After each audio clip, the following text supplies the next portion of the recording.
नमस्कार, स्वागत है आप सभी का हमारे खास कार्यक्रम लोकतंत्र में। आपके साथ मैं हूं घनश्याम उपाध्याय। लोकतंत्र में आज हम बात करेंगे कोरोना के बीच आदमी और अर्थव्यवस्था की। कोरोना का कहर लगातार बढ़ रहा है। दूसरी लहर ने सारे रिकॉर्ड्स तोड़ दिए हैं। रोज 1.5 लाख से ज्यादा मामले सामने आ रहे हैं। कोरोना को देखते हुए कई राज्यों ने सख्त कदम भी उठाए हैं। आंशिक लॉकडाउन और नाइट कर्फ्यू तक लगाया गया है, लेकिन यह आंशिक लॉकडाउन इंडिया इंक को रास नहीं आ रहा है। उद्योग चैंबर CII ने एक सर्वे किया जिसमें शीर्ष कंपनियों के CEO से राय ली गई। सर्वे में 70% CEO ने आंशिक लॉकडाउन को सही नहीं माना है। उनका कहना है कि इससे श्रमिकों की आवाजाही और वस्तुओं की सप्लाई प्रभावित होगी। 60% CEO ने 50% उत्पादन प्रभावित होने की बात कही। सर्वे में CEO का कहना है कि जिंदगी के साथ जीविका भी जरूरी है। कोरोना को काबू में करने के लिए आंशिक लॉकडाउन या लॉकडाउन के बजाय कोरोना नियमों का सख्ती से पालन होना चाहिए। सर्वे में यह भी कहा गया कि उद्योग जगत वैक्सीनेशन में पूरा सहयोग करने को तैयार है। Confederation of all India traders ने भी पीएम मोदी को पत्र लिखा।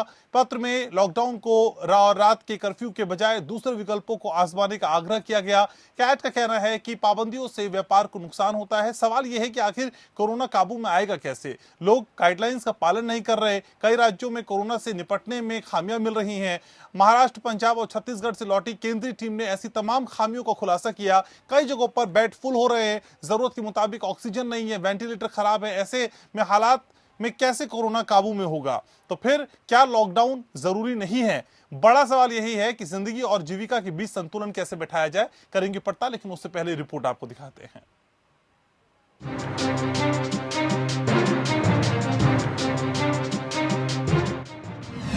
कोरोना की दूसरी लहर खतरनाक, संपूर्ण लॉकडाउन का खतरा मंडराया। क्या अर्थव्यवस्था से होगा समझौता?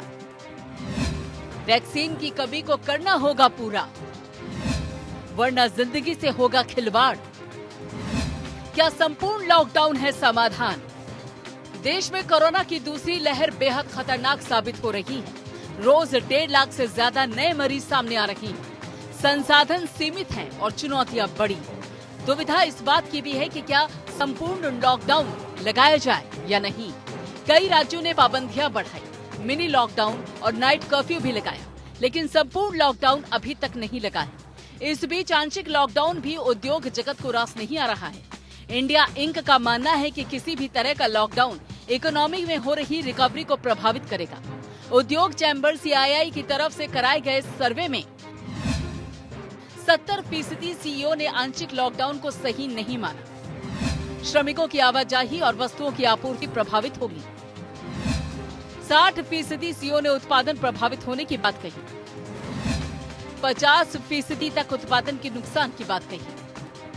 उद्योग जगत चाहता है कि लॉकडाउन की जगह सेहत से जुड़े सुरक्षा मानकों को और कड़ा किया जाए। CII का कहना है कि अब हमारे पास कोविड महामारी को लेकर ज्यादा वैज्ञानिक डेटा मौजूद है और भारत में टीकाकरण भी तेजी से चल रहा है। ऐसे में जान बचाने के साथ साथ जीविका बचाना भी प्राथमिकता होनी चाहिए।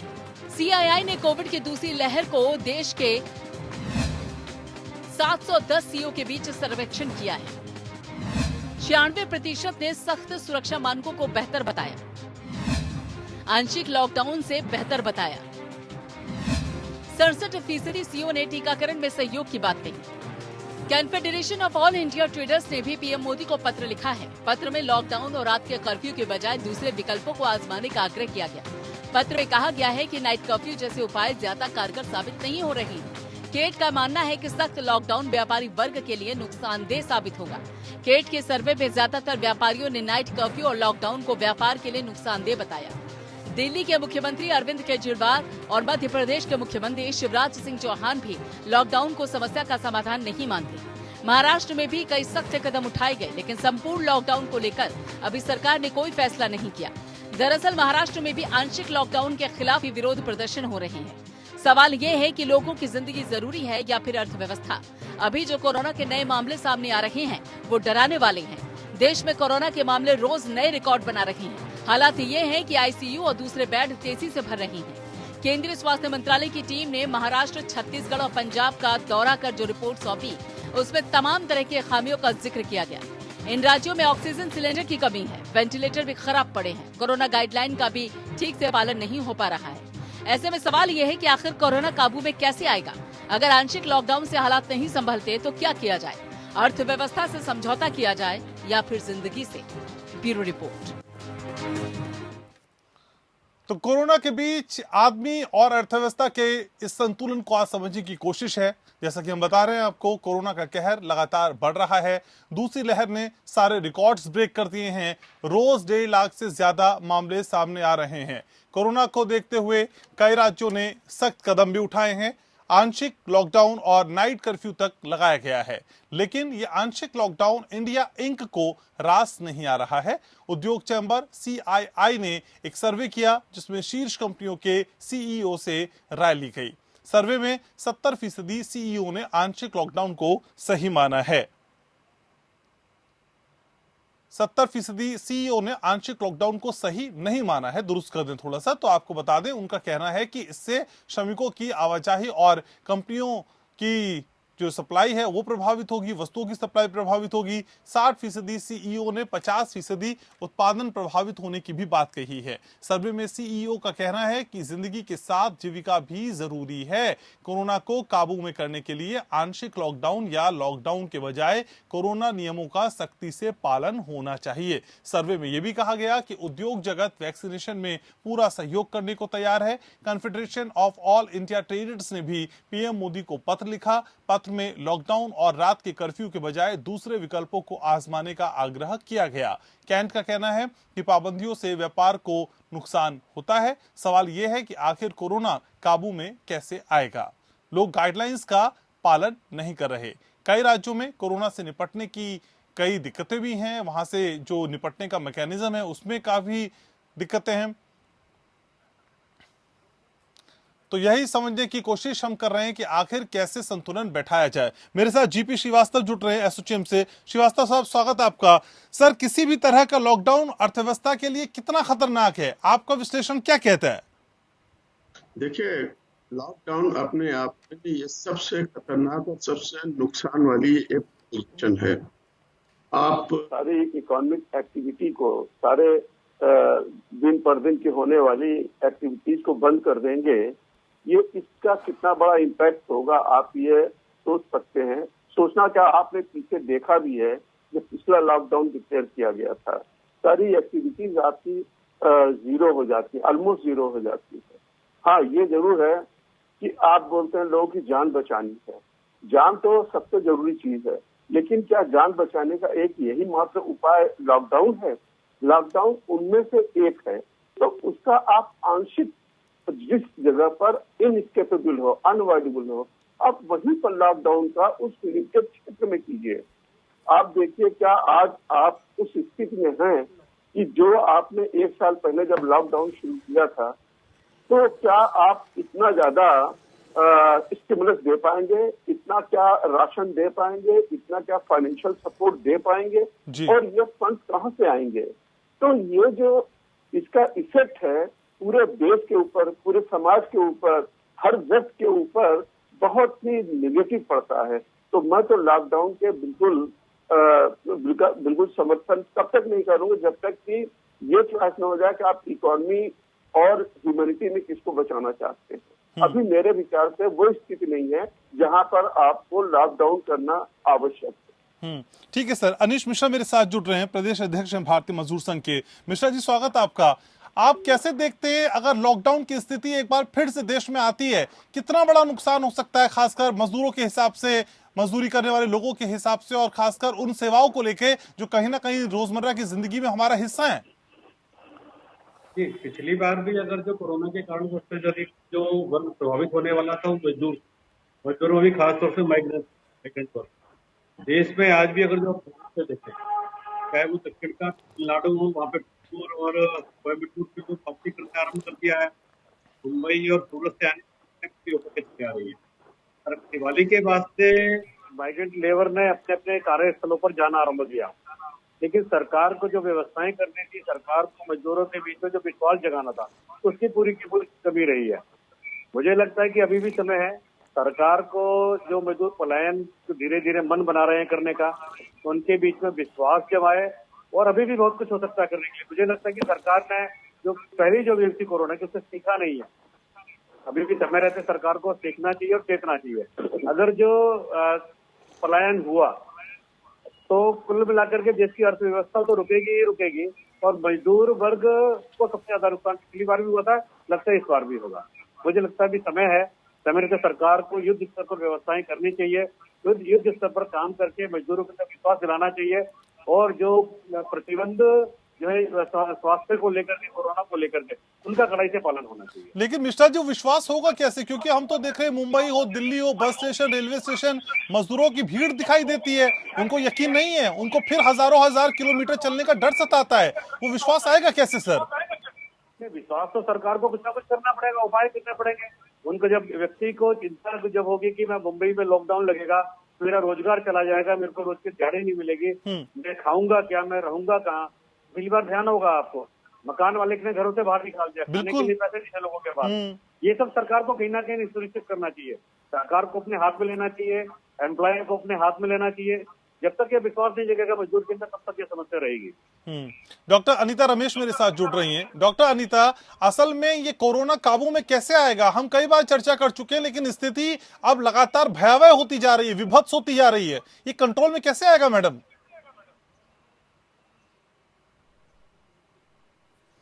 डॉक्टर अनीता तक शायद आवाज नहीं जा पा रही है, लेकिन जीपी श्रीवास्तव मेरे साथ लगातार बने हुए हैं। श्रीवास्तव सर, अर्थव्यवस्था में हो रही है रिकवरी, जिसको लेकर हम उत्साहित होने लगे थे, इस लॉकडाउन से, चाहे वो आंशिक हो चाहे संपूर्ण हो, कितना प्रभावित हो जाएगी और क्या हम पीछे चले जाएंगे फिर एक साल? देखिए, अगर लॉकडाउन होता है, इसका इफेक्ट क्या होगा? अगर इसका इफेक्ट आपको देखना है तो इसके 4 मेन स्टेप होल्डर्स हैं। कॉमन मैन जो सबसे ज्यादा इफेक्टेड है, लोग बोले उनकी नौकरी चली जाएगी, उनका व्यवसाय चला जाएगा, उनकी अर्निंग चली जाएगी, इसमें तो कोई दो राय नहीं है।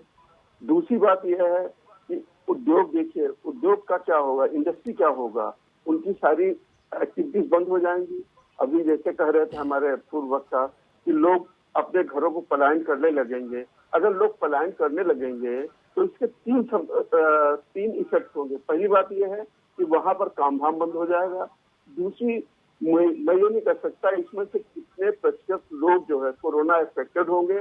आपने बॉम्बे का एग्जाम्पल लिया, मान लीजिए बॉम्बे से वो बिहार, यूपी, छत्तीसगढ़ कहीं भी जाते हैं, तो एक बहुत ही बड़ी संख्या यहाँ से उन जगह पर जाएगी जहाँ पर प्रॉब्लम और वो एग्रीवेट कर सकेंगे। तीसरी स्थिति क्या होती है कि जब ये आदमी वहां पर जाएंगे तो वहां पर एक एडिशनल लोड आएगा जो वहाँ के हेल्थ सर्विसेज को, वहाँ के एडमिनिस्ट्रेटिव सेटअप को, सबको एडवर्सली इफेक्ट करेगा। तीसरा, आप देखिए कि आप गवर्नमेंट को देखिए, गवर्नमेंट जो है इसका सबसे इम्पोर्टेंट रोल अभी तक ये रहा है कि वो लोगों को जागरूक करें। 1 साल के अंदर लोग जागरूक हो चुके हैं। मेरा आज भी बड़ा स्पष्ट विचार ये है कि ये सरकार की जिम्मेदारी क्या है, इन निर्देशों का जो प्रोटोकॉल्स है इनका पालन सारे लोगों के हित में है, उन्हें करना ही चाहिए। और अगर कोई नहीं करता है तो वो न सिर्फ अपने लिए परेशानी कर रहा है, लेकिन समाज और देश के अन्य लोगों के लिए भी ये परेशानी क्रिएट कर रहा है। क्या आप समझते हैं ये लाइन ऑर्डर सिचुएशन नहीं है? नॉन कंप्लायंस ऑफ प्रोटोकॉल या इंस्ट्रक्शन, इसको कंप्लायंस क्यों नहीं कराया जा सकता है?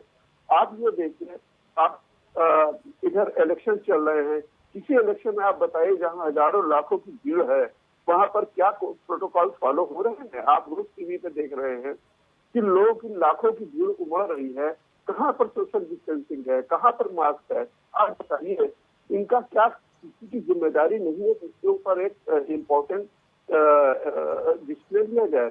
आप मार्केट में चले जाइए, भीड़ लगी रहती है। अगर वहां पर भीड़ लगी हुई है, मैं एक छोटा सा एग्जाम्पल दे रहा हूँ जी। कोई, क्योंकि बॉम्बे की बात हो रही थी, चलिए बॉम्बे की दादर में सब्जी मंडी की आप पिक्चर्स दिखा रहे थे कि लोगों का भीड़ लगी हुई है।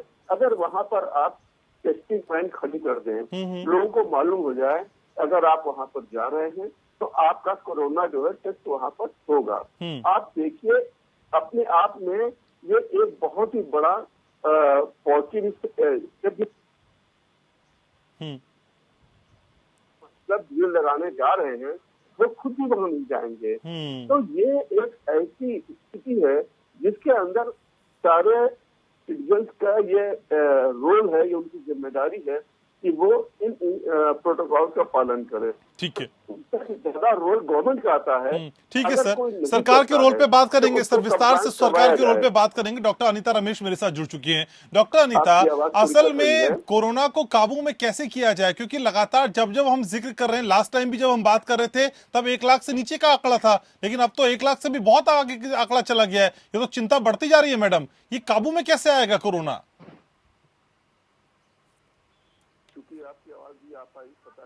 सेकेंड वेव चल रहा है, तो इसमें अभी 1.6 लाख दिखाई देगा।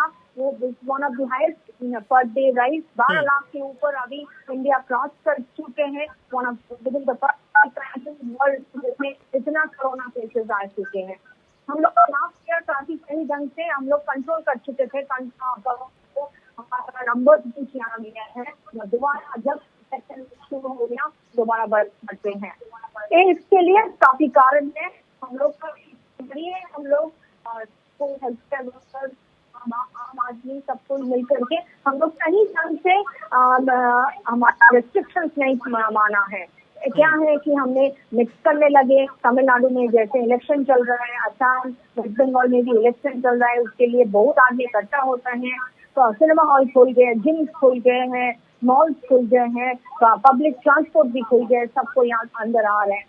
तो इसके लिए हमारा सब एक साथ करके मिल करके कुछ करने का जरूरत है। As a health care profession हम यही बोलेंगे कि टेस्ट बढ़ाते रहिए। अगर कुछ एनी सस्पिशन ऑफ कोरोना, तुरंत अब हॉस्पिटल जाना चाहिए, टेस्ट RT-PCR एंटीजन को टेस्ट कराना है और इमीडिएटली डॉक्टर से मुलाकात करना है।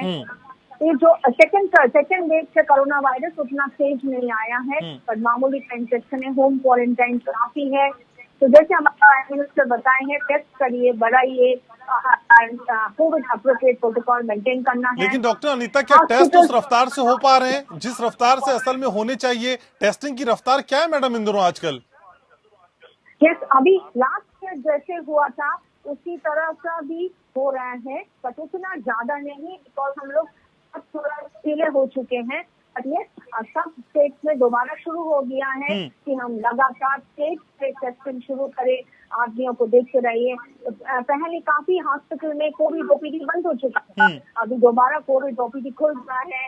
हमारा जैसे अपोलो में ऑलरेडी डेजिग्नेटेड बेड्स रखे हैं, जो बीच में हम लोग छोड़ दिए थे, तो दूसरा ट्रीटमेंट के लिए बेड्स रिजर्व कर रहे हैं, ऑक्सीजन रिजर्व कर रहे हैं, दवा भी सही ढंग से रिजर्व कर रहे हैं। अगर किसी को जरूरत होगा तो टाइमली इंडिविजुअल्स को हम लोग दे सकते हैं। We are all gearing up, the government is also helping us, and also you know about the vaccination, क्योंकि काफी हॉस्पिटल में तेज से वैक्सीनेशन हम अभी जैसे बैठ करके अभी हम टीवी प्रोग्राम कर रहे हैं, वैक्सीनेशन के अंदर ही है, क्योंकि यहाँ पे अभी तक वैक्सीनेशन चल रहा है। काफी आदमी आते रहते हैं 45 ईयर्स के ऊपर उम्र। ठीक है मैम, वैक्सीनेशन की स्थिति पर भी आपसे बात करूंगा, क्योंकि कई जगह इस तरह की खबरें आ रही हैं कि वैक्सीनेशन सेंटर पे वैक्सीन ही नहीं है। समझूंगा आपसे, लेकिन अनीश मिश्रा मेरे साथ जुड़े हुए हैं। अनीश जी, क्या हम उस स्थिति में आ गए जब हमको जीविका और जिंदगी में से एक को चुनना होगा, ये तय हमें करना होगा? क्या हम उस स्टेज पे पहुंच गए?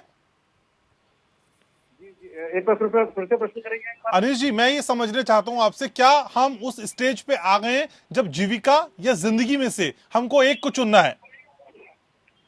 नहीं, जीविका और जीवन दोनों ही आवश्यक हैं। जब तक जीविका नहीं होगी तो जीवन कैसे बचेगा? और जीवन, पर सर जीविका रह भी गई और जीवन नहीं बचा तो फिर क्या करेंगे? नहीं, अभी ऐसा नहीं है। मुझे लगता है कि अभी ऐसी स्थिति नहीं आई है। अगर जो हम सब मिलकर के, हम यानी कि सरकार, एम्प्लॉयर, उद्योगपति और कर्मचारी, तीनों की जिम्मेदारी बनती है। इसमें सभी जिम्मेदार हैं, कोई एक जिम्मेदार नहीं है। वर्कर को भी चाहिए जो भी सुरक्षा मानक हैं उन सबका कड़ाई से पालन करें, जो आवश्यक कार्य है वही काम करें। सोशल डिस्टेंसिंग, मास्क पहनना, टेस्टिंग, वैक्सीनेशन, सभी में पूरा का पूरा सहयोग करें। सरकार को चाहिए समय रहते सभी सारे के सारे उपाय अपनाए, युद्ध स्तर पर काम करें। उद्योगपति को चाहिए कि जो जो व्यवस्थाएं करनी चाहिए, जीविका भी सलामत रहे। तो जब तक ये अर्थव्यवस्था नहीं चलेगी, अब इसका तो एकदम पिछले अगर जो मानो 15 दिन का लॉकडाउन लगता है तो नुकसान 15 दिन का नहीं होता। हम पता नहीं कितना पीछे चले जाते हैं। पिछला जो 1 वर्ष हमारा निकला है हम कई वर्ष पीछे चले गए हम। तो सभी चीजें आवश्यक है, तीनों को मिलकर सबसे बड़ी जिम्मेदारी वर्कर की है। मैं वर्करों का प्रतिनिधि हूँ, मैं उनसे भी मैं और भारतीय मजदूर संघ ने जन जागरण अभियान चलाया हुआ है। सरकार के जो भी दिशा निर्देश है उनका कड़ाई से पालन करना सबसे पहली जिम्मेदारी हमारी बनती है। क्या होता है, जब कोई उद्योग बंद होता है तो बंद होना आसान होता है, लेकिन दोबारा वो चालू नहीं पता, खुल नहीं पाता। हम देख रहे होंगे जितने लोग बाहर वापस गए थे अपने घर पर, अभी भी बहुत बड़ी संख्या में लोग वापस नहीं आए, दोबारा रोजगार नहीं मिला है। तो अगर जो एक बार बंद हो रहा है, लॉकडाउन इसका हल नहीं है।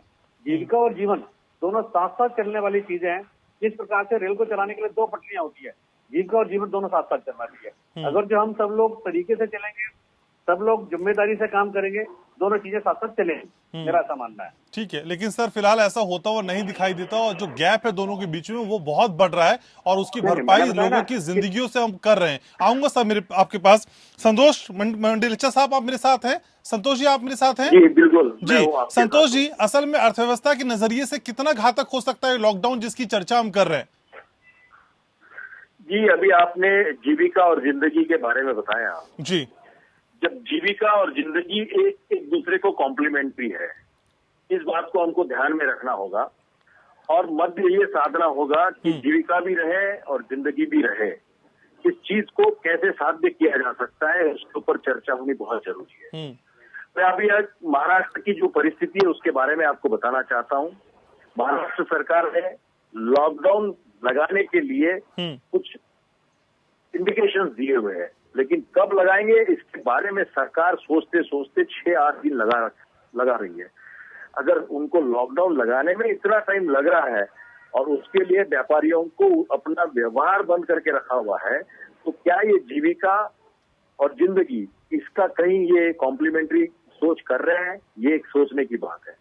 और मैं राज्य सरकार हो, केंद्र सरकार हो, व्यापारियों के प्रतिनिधि की तरफ से एक विनती करना चाहता हूं कि कृपया इस जीविका और जीवन के इस माहौल में कृपया कोई भी पॉलिटिक्स ना लाए। राज्य सरकार बताती है कि केंद्र सरकार ये नहीं कर रही है, केंद्र सरकार बताती है राज्य सरकार फेल हो रही है। हम दोनों से रिक्वेस्ट ये कर रहे हैं कि आपको लॉकडाउन लगाना है, जरूर लगाइए, लेकिन उसके स्टैटिस्टिक्स देखिए कि हर तालुका लेवल में आपके पास मेडिकल फैसिलिटीज क्या है, क्या वो आप प्रोवाइड कर पा रहे हैं। एक साल भर में आपने उसके ऊपर कुछ काम किया है, दैट इज ऑल्सो इम्पोर्टेंट। और हमने एक रिक्वेस्ट की हुई है केंद्र सरकार और राज्य सरकार को, अगर लॉकडाउन लगाना है तो छोटा व्यापारी उसके लिए कुछ ना कुछ एक पैकेज डिक्लेयर होना चाहिए। वो केंद्र सरकार और राज्य सरकार सर वो तो लास्ट टाइम भी कई पैकेजेस सर लास्ट टाइम भी कई पैकेजेस की घोषणा की गई थी, उनसे क्या वो रफ्तार मिल पाई? बता रहा हूँ, वही बता रहा हूँ मैं उपाध्याय जी, वही बता रहा हूँ। केंद्र सरकार ने हमको एक पैकेज दिया, लेकिन पैकेज का क्या फायदा हुआ? उसका हमको लोन लेना पड़ा और उस लोन से हमने क्या किया? उस लोन से हमने जीएसटी पे किया, उस लोन से हमने जो 2-3 महीना हमारे पास जो वर्कर थे उनका सैलरी दिया। तो फाइनली वो सब चीजें करने के लिए जो पैसा फाइनली सरकार के पास पहुंचा है वो उसका लोन हमने लिया है, तो सरकार हमको तब देगी। पूरे जग में अगर आप देखते हो तो वहां के सरकारों ने छोटे एमएसएमई व्यापारियों के लिए कुछ ना कुछ डायरेक्ट पैकेज दिया है। क्या ये सरकार इसके ऊपर विचार कर रही है या ये केंद्र सरकार और राज्य सरकार एक दूसरे के ऊपर खेलना ही चाहेगी? जीविका और जीवन इसके ऊपर ध्यान देते हुए केंद्र सरकार और राज्य सरकार ने इसके ऊपर काम करना चाहिए और दोनों मिलके जल्द से जल्द उपजीविका और जीवन इसके ऊपर कहीं ना कहीं मध्य साधना जरूरी होगा। अन्यथा जो आक्रोश आज महाराष्ट्र में व्यापारी कर रहे हैं, और मैं तो ये चाहता हूँ कि इसका पॉलिटिक्स ना करे। आज पूरा नागरिक और सरकार ये दोनों एक दूसरे के साथ कॉम्प्लीमेंट्री है, और ये जब सरकार के साथ नागरिक होता है तो बहुत कुछ होता है, लेकिन जब नागरिक त्रस्त हो जाता है तो बहुत कुछ उल्टा भी होता है। इस चीज को ध्यान रखना बहुत जरूरी है। इतनी मैं विनती आपके माध्यम से ठीक है सर, दोनों सरकार को करना। आप लोकतंत्र देख रहे हैं। लोकतंत्र में आज हम बात कर रहे हैं कोरोना की, बढ़ते हुए मामलों की और सबसे बड़ी उस चिंता की जो जिंदगी से ज्यादा हमारी जीविका पर सवाल उठाती है। अगर जिंदगी रह भी गई तो फिर अर्थव्यवस्था क्या उस स्थिति में रहेगी जब हम जीविका को चला पाएंगे? जीविका और जिंदगी के बीच ये तालमेल बैठे कैसे, ये समझने की कोशिश, और इसी कोशिश में मेरे साथ बेहद खास मेहमानों का खास पैनल जुड़ा हुआ है। लगातार हम चर्चा कर रहे हैं। डॉक्टर अनीता रमेश, असल में क्या वैक्सीन की स्थिति को जब हम समझते हैं तो क्या हम ये माने कि वैक्सीन की कमी भी होने लगी है? क्या किस तरह के केसेस आपके सामने भी आ रहे हैं जब लोग बिना वैक्सीन के घर लौट रहे हैं? हमको सुनाई दे रहा है? हाँ, ऑडियबल है मैम, प्लीज बोलिए। ऑडियबल है, बोलिए। ओके से आप ये अच्छा क्वेश्चन आपने किया है वैक्सीन के बारे में। यस, हमारे कंट्रीज में 2 वैक्सीन अप्रूव है, Covaxin by Bharat Biotech, Covishield by Serum Institute and AstraZeneca Oxford. Okay, दोनों वैक्सीन हमारे को यहाँ इंडिया में फेज 3 ट्रायल्स हो चुका है। BCGI has approved the vaccine and it is doing well. काफी सेफ है, कोई ज्यादा साइड इफेक्ट्स नहीं है एंड एफिकेसी भी 70 to 80% है। सो इसके मतलब क्या है कि हम अगर इस वैक्सीन आम आदमी को देते हैं, अगर 100 आदमी को देते हैं, 80 से 100 को ए वाला दोबारा ए वाला कोरोना वायरस दोबारा नहीं होगा, बट 20 से 30% आदमी को ए वाला इन्फेक्शन दोबारा होने का चांस है। तो ये सबको हमको इस दूरदर्शन से में बोलना है कि यस, वैक्सीनेशन ले लीजिए। वैक्सीनेशन आपको प्रोटेक्शन देते हैं 80% तक, बट 20% का आपके पर यू हैव द फियर, दोबारा आ सकता है। बट इसके लिए डरने का बात नहीं है, क्योंकि ये जो आता है वैक्सीनेशन के बाद, एक वो बहुत मामूली इन्फेक्शन है, ज्यादा तेज नहीं है, उसके लिए आईसीयू में नहीं जाने का जरूरत है, वेंटिलेटर का भी जरूरत नहीं है, बड़े बड़े ड्रग्स का भी जरूरत नहीं है। It goes off in a smooth way, उतना बढ़िया कुछ खास काम नहीं है। सो ये हम लोग को सबको बोलना है, please get vaccinated as per the protocol, because ये वैक्सीन काफी सेफ है। ये वैक्सीन प्रोटेक्शन देते हैं 80% को, और ये वैक्सीन के बाद भी अगर आप कोरोना होता है, डरने का बात नहीं है, क्योंकि इससे ज्यादा तेज इन्फेक्शन नहीं हो रहा है। और एक बात बताना चाहते हैं, इसी हिसाब से बहुत सारे नया वैक्सीन अभी मार्केट में आने का जरूरी है, बिकॉज आप जो बताया है, जो वैक्सीन का शॉर्टेज है, यस, हम लास्ट 2-3 डेज हम चेन्नई में देखते हैं कि हमारा हॉस्पिटल के अंदर वैक्सीन थोड़ा शॉर्टेज है। यस, बट हमारा गवर्नमेंट ऑफिशियल जो बताया है कि उतना शॉर्टेज नहीं है। और क्या क्या हो रहा है, इसका वैक्सीन वेस्टेज हमको कम करना है। ठीक है, पहले हमारा 6% था, अभी गवर्नमेंट कोशिश कर रहा है 1% के कम वैक्सीन शॉर्टेज करना है। इसके लिए हमको लगातार ऑफिशियल्स को देखना है, मैन्युफैक्चरिंग पॉइंट, ट्रांसपोर्ट जहाँ पे हो रहा है, जहाँ पे स्टोरेज हो रहा है, कोल्ड चेन, और ये primary health centre, secondary health centre, tertiary health centre, distribution point में देखना है। काफी जगह में sometimes it gets locked up. Doctor Anita, so वो नहीं होना चाहता है।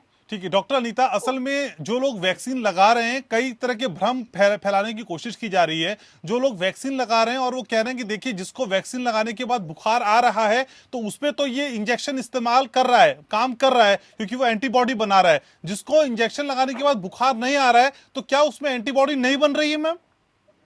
ना, वैसा नहीं है, क्योंकि सब वैक्सीन के अंदर सब कुछ भी दो, अगर आप पोलियो वैक्सीन दो, mumps, measles, rubella, hepatitis, vaccine का ये है, जिस दिन आप वैक्सीन देते हो थोड़ा बहुत दर्द होगा, वो वैक्सीन के साइड में थोड़ा लाल हो जाएगा। उसके साथ साथ आपको ये भी होगा कि नेक्स्ट डे मॉर्निंग थोड़ा शिवरिंग फील होगा, बुखार भी आ सकता है। इट्स नॉर्मल, अगर होगा तो अच्छा है, नहीं होगा तो भी कोई डरने का बात नहीं है, बिकॉज इसके साथ एंटीबॉडी का प्रोडक्शन का कोई संबंध नहीं है। This is local reaction for injection of the vaccine. ठीक है। श्रीवास्तव जी, ब्रेक से पहले आप कुछ कहना चाह रहे थे सर, हैंड रेस कर रहे थे, प्लीज बोलिए सर।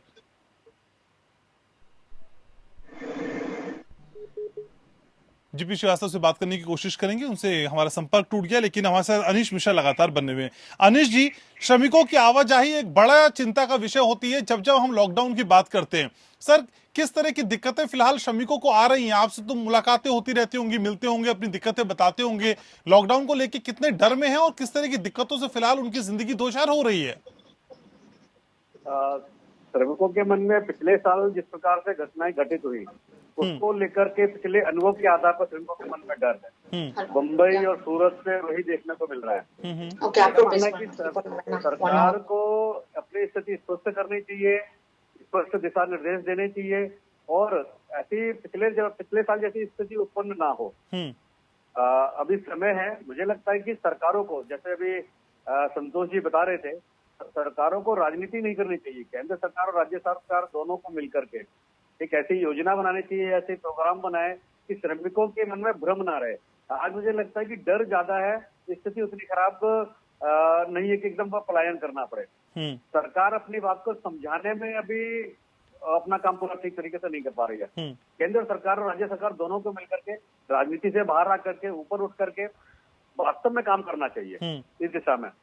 मुझे लगता है कि आज उद्योग और श्रमिक दोनों काम करने के लिए तैयार है और देश की अर्थव्यवस्था को गति देने के लिए श्रमिक भी पूरी तरीके से तैयार है और संतोष जी ने जैसे बताया कि उद्योग भी पूरी तरीके से तैयार है। लेकिन मुझे लगता है कि सरकार की, केंद्र सरकार हो चाहे राज्य सरकार हो, दोनों की इच्छा शक्ति में कमी है। दोनों एक दूसरे के ऊपर आरोप लगा करके लेकिन मिश्रा जी शमिकों को ऐसा एहसास क्यों हो रहा है कि उनके नाम पर या फिर उनके साथ केंद्र सरकार हो चाहे राज्य सरकार हो पॉलिटिक्स कर रही है, राजनीति कर रही है? ऐसा एहसास कैसे होता है सर?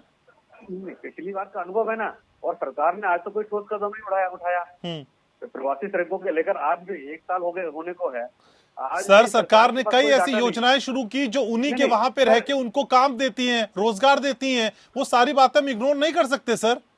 नहीं, सारी बातें नहीं। मान लो 100% करना, 100 में तो 10% हुआ, 90% नहीं हुआ।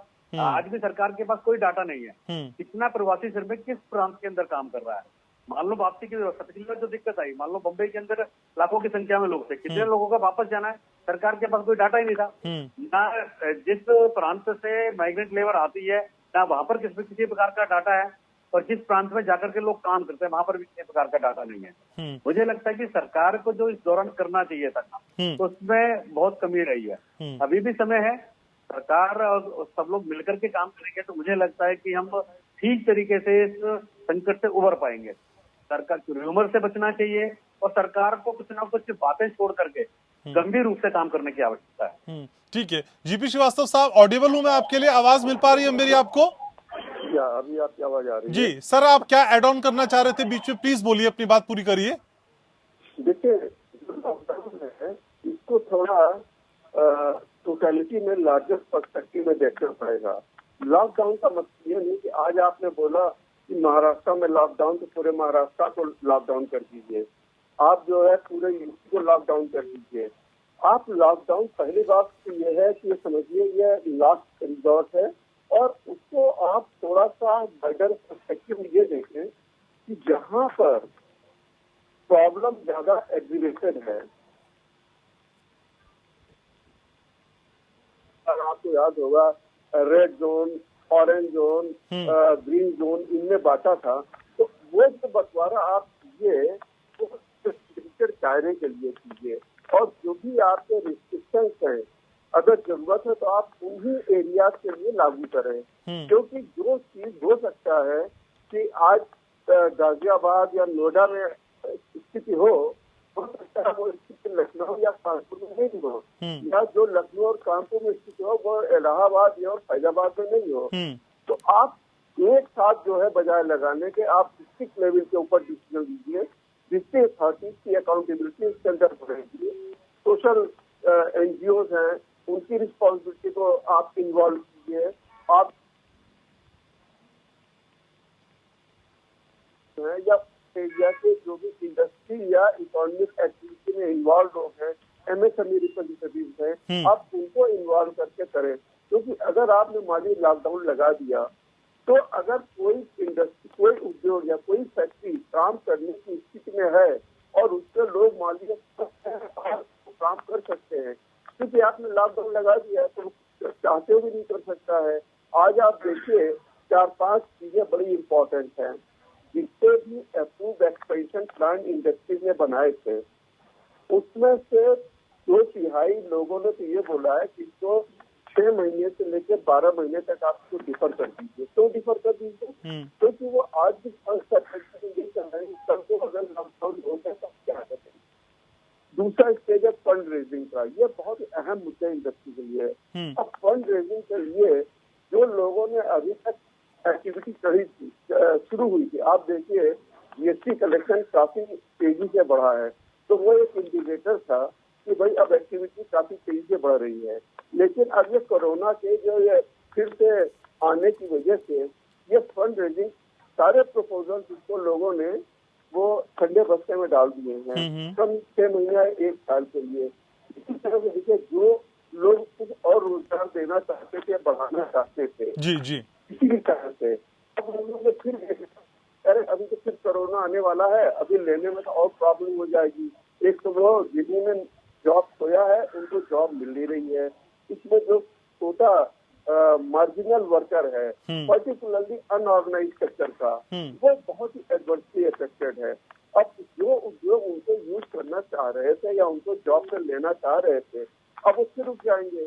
इसकी वजह से क्या हो रहा है कि ये एक न चाहते हुए भी हार्डशिप हम एग्रीवेट कर रहे थे। तो अगर आप इस कॉन्सेप्ट को इस तरह ले कि जो भी लॉकडाउन या रिस्ट्रिक्शंस हो वो एरिया स्पेसिफिक या लोकेशन स्पेसिफिक हो, अगर आप इस तरह से करते हैं तो पर्टिकुलर एरिया में आपको लॉकडाउन करना है मान लीजिए, या आपको कर्फ्यू लगाना है, तो आप वहाँ कर सकते हैं। बाकी एक्टिविटीज चलती रहेंगी, तो जो लोग जा रही हैं, ठीक है सर, वो रुक जाएंगी। ठीक है। संतोष जी भी मेरे साथ हैं। तो संतोष जी, कोविड कर्फ्यू और माइक्रो कंटेनमेंट की रणनीति क्या इम्पैक्टफुल हो सकती है, जिसका जिक्र अभी श्रीवास्तव जी भी कर रहे थे? मैं उसके पहले और कुछ मेरे दिल में जो आई बात वो मैं आपके सामने कहिए कहना सर, चाहता कहिए। हूं आपके माध्यम से। देखिए, लास्ट ईयर जब ये पैंडेमिक सिचुएशन आई, कोविड आया, उस वक्त किसी के पास किसी प्रकार का अनुभव नहीं था। ये 1 साल में हम लोगों ने बहुत कुछ सीखा है। हम लोगों ने जितना सीखा है उससे ज्यादा सरकार ने सीखना था, ऐसा मेरा कहना है। क्या सरकार ने इस चीज के ऊपर ध्यान दिया कि अभी जब बता रहे हैं कि ये सेकेंड वेव आई है, सेकेंड वेव के बाद थर्ड वेव आने के चांसेस है या नहीं है, इसके ऊपर विचार हो रहा है? आज पूरे भारतवर्ष में जितने भी तालुकाज हैं, वहां पर जिस प्रकार का कोविड के लिए जो हेल्थ फैसिलिटी होनी चाहिए थी, जो 2020 में मार्च 2020 में थी, तो मार्च 2021 तक किस तरह से बढ़ी है, ये देखना बहुत जरूरी है। आज अगर हम देखते हैं कि वहां की फैसिलिटी जितनी अच्छी बननी चाहिए थी वो बनी नहीं है। आज जैसे महाराष्ट्र में कोई चीज देखते हैं कि इस डिस्ट्रिक्ट में इतने लोगों का कोविड की वजह से उनका मरण प्राप्त हुआ, तो वो क्यों हो रहा है वो भी देखना बहुत जरूरी है। ये मिनी कंटेनमेंट और ये जो आप बोल रहे हो, जो वो तालुका लेवल में है, गांव खेत में है, वहां पर अगर उसका वहीं पे वो आइडेंटिफाई हो जाता है, और वो वहां अगर आइडेंटिफाई नहीं होता है और जब डिस्ट्रिक्ट लेवल तक आता है, बड़े हॉस्पिटल में जब एडमिशन होती है उसकी कोविड हॉस्पिटल्स में, तो उसका जो रेट है मरने का वो ज्यादा हो जाता है। क्या इन लोगों का ऑक्सीमीटर से रेगुलर चेकअप हो रहा है, उनका टेम्परेचर चेकअप हो रहा है? जब छोटे लेवल पे ही अगर इसको आइडेंटिफाई किया जा सकता है, अगर वो किया, मैं तो बोलता हूँ कि ये तालुका लेवल तक इस तरह की सुविधाएं प्राप्त की जाए सेंट्रल गवर्नमेंट और स्टेट गवर्नमेंट से, तो ये जो वेव सेकेंड आई है, हो सकता है भविष्य में वेव थर्ड भी आ सकती है, तो उसकी प्रिकॉशनरी मेजर अभी से सरकार ने लेनी चाहिए। ये मिनी लॉकडाउन, जीविका, जीवन, ये सारी चीजें इसके ऊपर हमारे होते रहेंगे, लेकिन क्या सरकार ने आज तक इस तरह का डेटा पूरे नागरिकों के लिए कहीं प्रेषित किया है? मैंने तो कहीं नहीं देखा है। अगर इस तरह से अगर इस चीज का स्टैटिस्टिक किया जाए कि आज भी पूरे भारतवर्ष में जहां जहां पर संख्याएं बढ़ रही है, तो वो कहाँ से बढ़ रही है? क्या तालुका लेवल में इतना सोशल डिस्टेंसिंग के बाद भी बढ़ रही है? या जैसे अभी महाराष्ट्र में अगर आप देखो तो पूरे व्यापारियों को बंद करके रखा हुआ है, जबकि इसेंशियल कमोडिटीज को ऑन करके रखा हुआ है। उसके बावजूद पूरे मंडियों में, पूरे एस्टेब्लिशमेंट एरिया में इतनी भीड़ होती है और जहाँ पर as a citizen people are not taking care of that, कोई मास्क यूज नहीं करता है कहीं कहीं पे, क्या उन लोगों को शिक्षित करना, उनको समझाना ये सामाजिक संस्थाओं का काम बन गया है। मेरे को लगता है कि सब चीजों के ऊपर ध्यान उतना ही देना चाहिए कि मिनी लॉकडाउन हो और उसके साथ जीविका और जीवन, इन दोनों को कहीं ना कहीं एक दूसरे के साथ कॉम्प्लीमेंट्री देखते हुए ठीक है सर, ये कैसे इसको सेटरेट किया जा सकता है, इसके लिए केंद्र सरकार और राज्य सरकार सारी चीजें भूल जाए। इलेक्शन होते रहेंगे, इलेक्शन आते रहेंगे, पार्टियां बनती रहेंगी, पीएम बनते रहेंगे, सीएम बनते रहेंगे, लेकिन क्या ये नागरिक आज जिस हालात में है उस हालात में उनको सपोर्ट देने के लिए आप सीएम, पीएम, मिनिस्टर जो भी है सब लोगों को इसके ऊपर विचार करना चाहिए और ज्यादा से ज्यादा ये मिनी लॉकडाउन हो या जो भी है, इसके बारे में जो अधिकारी वर्ग निश्चित रूप से निर्णय करता है उन लोगों को ग्राउंड रियलिटी के ऊपर ध्यान देना चाहिए। One fine day they are declaring this is a lockdown, but क्या वो लॉकडाउन की वजह, अभी देखिए महाराष्ट्र में लॉकडाउन कर दिया है, 7-8 दिन से लॉकडाउन है। आज हमारे जीएसटी रिटर्न भरने हैं, हमारे सारे बुक्स ऑफ अकाउंट, कंप्यूटर सारे हमारे एस्टेब्लिशमेंट में है। क्या अगर हम लोग वो राइट टाइम से नहीं रिटर्न भरेंगे तो क्या केंद्र सरकार हमको उसके ऊपर आने वाली पेनाल्टी और इंटरेस्ट माफ करेगी? इस चीजों को भी कहीं ना कहीं दोनों सरकारों ने विचार करना चाहिए। अदरवाइज इस तरह से अगर काम हुआ तो अकेले लॉकडाउन से काम नहीं चलेगा, उससे जुड़ी हुई राहतें भी देनी पड़ेंगी। सर आइए मेरे साथ, डॉक्टर अनीता रमेश भी मेरे साथ हैं। डॉक्टर अनीता रमेश, जैसा कि अभी सर भी कह रहे थे कि असल में क्या 1 साल में सरकारें नहीं सीखी, वो तो एक अलग मसला है, क्या आम आदमी भी नहीं सीखा? 1 साल जिस कोरोना के साथ हमने बिता लिया, उसके साथ फाइट करी, क्या आज अभी भी हम लापरवाह हैं? क्या आज अभी भी हमें बताने की जरूरत पड़ रही है कि आपको सैनिटाइज करना है, आपको हाथ धोने हैं, आपको मास्क लगाना है? किस तरह के पेशेंट्स आप आजकल मिल रही है मैम? यस, क्या हुआ है लास्ट टाइम जब कोरोना वायरस आया था, सो आपको सबको डर हुए थे। So we started using mask, हम लोग सैनिटाइजर यूज कर रहे थे, अब सोशल डिस्टेंस मेंटेन कर रहे, बिकॉज हर आदमी के अंदर डर था क्या होगा, हम आईसीयू चले जाएंगे, एडमिशन हो जाएंगे, ये सब होते रहते थे। अभी क्या हुआ, सबके अंदर एक कॉन्फिडेंस आ गया। इंडिया बढ़िया से कंट्रोल कर चुके हैं, हमारा यहाँ का रिजल्ट्स खूब अच्छे हैं, डेथ रेट काफी कम है, ओके वैक्सीन भी आ चुके हैं, लॉकडाउन भी ओपन हो रहे हैं, so everybody has an over confidence. Okay, so इसी वजह से अभी डरने का बाद दोबारा हो गया। सोचते हैं कोई बात नहीं होगा तो कुछ नहीं है, हॉस्पिटल जाएंगे, कर लेंगे, क्वारंटाइन कर ठीक हो जाएंगे, वैक्सीनेशन भी आ चुका है, वैक्सीन लगा। इसी हिसाब से जो सेकेंड वेव अभी आया है ये तेजी से भी कोरोना वायरस था, बट जिस रेट में वो कोरोना और ये कोरोना अभी इज जस्ट डबल है। ओके, अगला साल एल्डरली पीपल को कोरोना वायरस जिसका डायबिटीज था उसको, इस बार देखिए कोरोना वायरस अटैक कर रहा है यंग एडल्ट्स को 18 से 45 में इसको, ओके काफी तेज से बढ़ रहा है। सो से एक क्या है, हम लोग भूल चुके जो हम अगला साल what we have learn. Okay, अभी लापरवाही आदमी जाते हैं बाहर, घूमते रहते हैं, शादी हो रहा है, फंक्शन हो रहा है, इलेक्शन मीटिंग हो रहा है, ओके इसमें से वायरस आ जाते हैं, भूल जाते हैं कि कोरोना हमारे साथ है, इसे दोबारा इसे। लेकिन डॉक्टर अनीता ये दूसरे वेव का कोरोना है असल में, तो इसमें देखा जा रहा है इसकी जो संक्रामक शक्ति है वो ज्यादा है लेकिन मोर्टेलिटी रेट कम है, क्या ऐसा ही है मैम? यस, ये क्या है कि कभी कभी द वायरस म्यूटेंट हो है, जैसे नया वाला वो UK strain, south Brazilian strain आया, इंडिया में भी डबल म्यूटेशन आया। सो बट एक म्यूटेशन से पता नहीं होता है कि तेजी से बढ़ेगा, कम से बढ़ेगा और कुछ नहीं होगा, पता नहीं।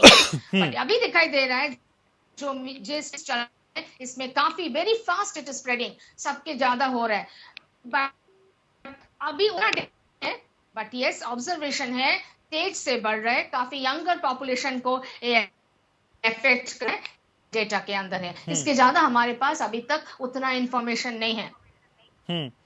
ठीक है, अनिश मिश्रा भी मेरे साथ है। अनिश जी, लॉकडाउन का असर अगर होता है तो अनौपचारिक क्षेत्र पे कितना पड़ेगा सर? क्योंकि हमारी अर्थव्यवस्था का 50% जीडीपी इसी क्षेत्र से आता है, तो अनौपचारिक क्षेत्र कितना ज्यादा प्रभावित हो सकता है सर इस लॉकडाउन से अब सेकंड टाइम में? पिछली बार का अनुभव हमारे सामने है। अगर जो लॉकडाउन आता है फिर से जी, तो बहुत ज्यादा प्रभाव पड़ेगा, विपरीत प्रभाव पड़ेगा, और मुझे लगता है कि भारत की अर्थव्यवस्था के लिए बिल्कुल भी अच्छा नहीं होगा। और सबसे ज्यादा प्रभावित अनौपचारिक क्षेत्र ही होता है। बिल्कुल। और पिछली बार से हम अभी तक उभर नहीं पाए हैं। जैसा कि अभी संतोष जी बोल रहे थे और बाकी सब लोगों ने बोला कि सरकार को वास्तव में अभी काम करने की बहुत ज्यादा आवश्यकता है और हम सब की जिम्मेदारी बनती है। हम सब एक उसका हिस्सा है। हमारी भी व्यक्तिगत जिम्मेदारी बनती है कि सरकार की तरफ से जो भी दिशा निर्देश आते हैं सुरक्षा मानकों को लेकर के, हमें गंभीरता से उसका पालन करना चाहिए और जीविका और जीवन दोनों ठीक प्रकार से चल पाए, दोनों के बीच कहीं ना कहीं सामंजस्य बिठाना पड़ेगा। खाली किसी एक से काम नहीं चलेगा। और हम सब मिलकर के काम करेंगे तो मुझे लगता है कि मुझे पूरा विश्वास है कि हम भी संकट से ठीक से उभर जाएंगे।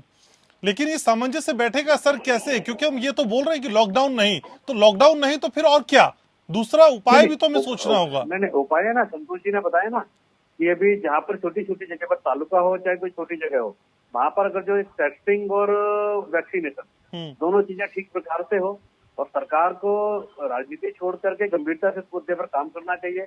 किसी भी दल की सरकार हो, कोई भी व्यक्ति शासन कर रहा हो, कोई भी मुख्यमंत्री हो, कोई मंत्री हो, सबको मिलकर के युद्ध स्तर पर जो काम करेगा तो ठीक से काम हो पाएगा। और छोटे छोटे जहां पर भी कुछ चीज मिलती है कोरोना का, यहाँ पर तो वहीं पर उसको रोक दो। अगर जो उसको बढ़ने का मौका देंगे उसमें साथ सरकार के साथ सरकार की व्यवस्था तो आवश्यक नहीं है, सरकार के साथ साथ व्यक्तिगत और नागरिक की जिम्मेदारी है कि वो भी इसमें पूरा का पूरा सहयोग करें। अगर जो सब मिलकर के काम करेंगे तो मुझे लगता है हम ठीक से संकट से उभर पाएंगे। लेकिन आपको नहीं लगता ये जब तक हम एहतियात बरतेंगे तब तक स्थिति और खराब हो सकती है? एक बार लॉकडाउन लगा के इस तरह की स्थितियों को हम आगे प्रयोग में लाएं तो शायद ज्यादा असर हो जाए सर? नहीं, अभी एकदम कहना जल्दबाजी कर लॉकडाउन, अभी मुझे नहीं लगता कि सरकारें बात कर रही हैं। सरकार एकदम लॉकडाउन पिछली बार का अनुभव हमारे साथ में है, पिछली बार से कुछ ना कुछ सीखा ही होगा सरकारों ने भी, ऐसा नहीं है सरकार ने नहीं सीखा होगा। और अभी कहना एकदम जल्दबाजी होगा कि क्या होगा क्या नहीं होगा। पिछले बार के अनुभव को देखते हुए अगर जो उचित कदम उठाएंगे हम सब मिलकर के तो रास्ता निकलेगा। ठीक है, जीपी श्रीवास्तव भी मेरे साथ हैं। श्रीवास्तव जी, असल में 2008 का वो दौर आपको भी याद होगा सर, जब पूरे विश्व में मंदी का दौर हमने देखा। क्या सर लॉकडाउन के बाद हम उससे भी खराब दौर देख रहे हैं? अगर ऐसा है तो फिर वो कौन सी बड़ी चुनौतियां हैं जिनसे निपटना सरकार के लिए वाकई बहुत मुश्किल है? देखिए, जो 2008 की स्थिति थी, क्योंकि वहां पर हमें इकोनॉमिक कंसिडरेशन के ऊपर डिसीजन लेने थे। ये जो आज की स्थिति है वो उससे कहीं ज्यादा कॉम्प्लेक्स है। अच्छा। क्योंकि इकोनॉमिक एक्टिविटीज के बारे में हम डिसीजन भी ले सकते हैं और जो है आगे बढ़ा भी सकते हैं, लेकिन कोरोना में वो स्थिति आ जाती है, हम बढ़ाना चाहते हैं लेकिन हम बढ़ा नहीं सकते क्योंकि रिस्ट्रिक्शंस आ गई हैं। वो रिस्ट्रिक्शंस पहले नहीं थी। आज की स्थिति इकोनॉमिक रिसेशन जब 2008 का हुआ था तो अपनी कंट्री में भी अगर आप देखिए तो इसकी कोई व्यवस्था है तो चिंता की बात नहीं थी जो आज कोरोना के समय में हर किसी में है। आप इकोनॉमिक